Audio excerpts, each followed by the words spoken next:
క్రీస్తుల దైవ మర్మములు ఏప్రిల్ 27.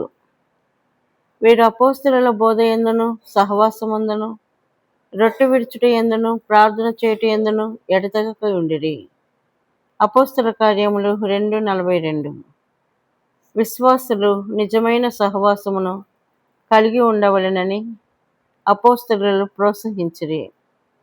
ఎందుకనగా సహవాసమే విశ్వాసులకు బలము.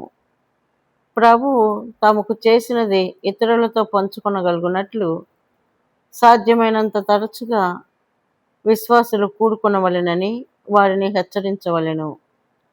దేవుని విశ్వాస్యతను ఇతరులతో పంచుకొనుట ద్వారా అన్యోన్యముగా ప్రోత్సహించబడి ఆత్మలో ఎదగగలము. కూటములకు వచ్చుట ప్రజలకు ఇష్టమే, అయితే ఎందు నిమిత్తము సహవాసములో నిలిచియుండుటకు వారికి ఇష్టము లేదు. టీ త్రాగుచున్నప్పుడో కాఫీ త్రాగునప్పుడో ఉన్న సహవాసము వారికి చాలును. అయితే నా దృష్టిలో ఇది నిజమైన సహవాసమే కాదు. వెంటనే రొట్టె విడుచుటకు అపోస్తలులు ప్రారంభించిరి. నీవెక్కడ పని చేయుచున్నను పర్వాలేదు, ఎంత కొద్ది మంది ఉన్నను పర్వాలేదు, ప్రభు దినమున రొట్టె విడుచుటకు తప్పక కూడుకొనవలెను. నీ జత పనివారు, స్నేహితులు, సేవకులు బహు కొద్ది మంది ఉన్నను పర్వాలేదు. ఇట్టి సహవాసము ప్రీతికరమైనది, ఆశ్చర్యకరమైనది, దినమంతయు ఉన్నను బాగుండుననిపించును. ప్రభు బల్ల చుట్టూ ఆరాధనలో కాలము గడుపుటకు నేర్చుకొను ప్రజలు ధారాళముగా నిచ్చెదరు, సంతోషముతో శ్రమ అనుభవించెదరు. బోధకులపైన బోధలపైన వారు ఆధారపడరని నా తలంపు.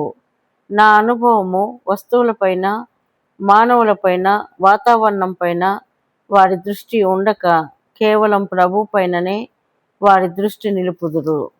మీరు రొట్టె విడిచినచో ఇతరులు విమర్శించెదరని భయపడవద్దు. మీ స్నేహితులు ఇతర డినామినేషన్ వారు ఏమందురో అని భయపడవద్దు. వారు గ్రహించలేరు. వచ్చినను బోధించుడని మిమ్మెప్పుడునూ వారు మరలా అడుగరు. దీనిని బట్టి దేవునికి వందనములు. మన పరిచర్యలో ఒక ప్రత్యేకమైన స్థలమునకు గాని ఆలయమునకు గాని కట్టుబడి ఉండము. ప్రభువు తెరచిన దానిని ఏ మానవుడును మూయనేరడు. పరలోకపు దర్శనమునకు మనము నమ్మకముగా ఉండవలెను.